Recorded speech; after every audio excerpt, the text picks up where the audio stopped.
Mr. Pink was employed for one day in a labouring job outfitting a diamond store. Ms. Cabot dismissed him for stealing diamonds. He challenges his dismissal and seeks lost wages and compensation for hurt and humiliation and injury to feeling. The issues for me to decide are: one, was Ms. Cabot's decision to dismiss Mr. Pink one a fair and reasonable employer could have done in all the circumstances? If not, whether Mr. Pink is entitled to his claim for lost remuneration. And thirdly, whether Mr. Pink contributed in a blameworthy way to the circumstances leading to his dismissal.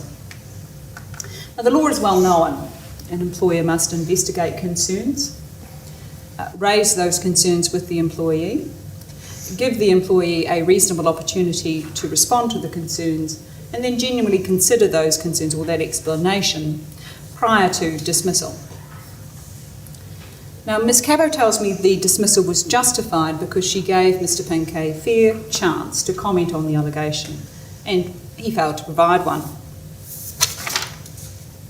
Now, any procedural deficiency, she tells me, in this dismissal process should be balanced against the fact he was only employed for one day. Now, I find Mr. Pink was unjustifiably dismissed.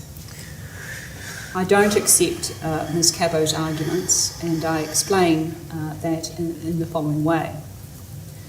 I find the investigation was inadequate. Ms. Cabot failed to investigate key issues which were relevant to the allegation of theft, and of which she was quite well aware of before she reached the decision to dismiss.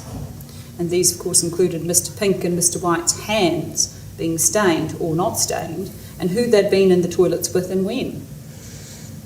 I also find the allegation was not fairly put to Mr. Pink, which denied him a reasonable opportunity to respond.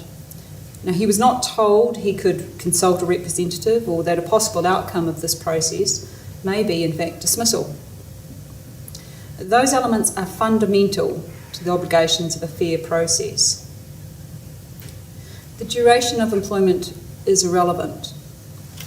Ms. Cabot had an obligation to act as a fair and reasonable employer prior to making any decision to dismiss. The allegation of theft is a serious one. It requires an employer to do more than what occurred in these particular circumstances.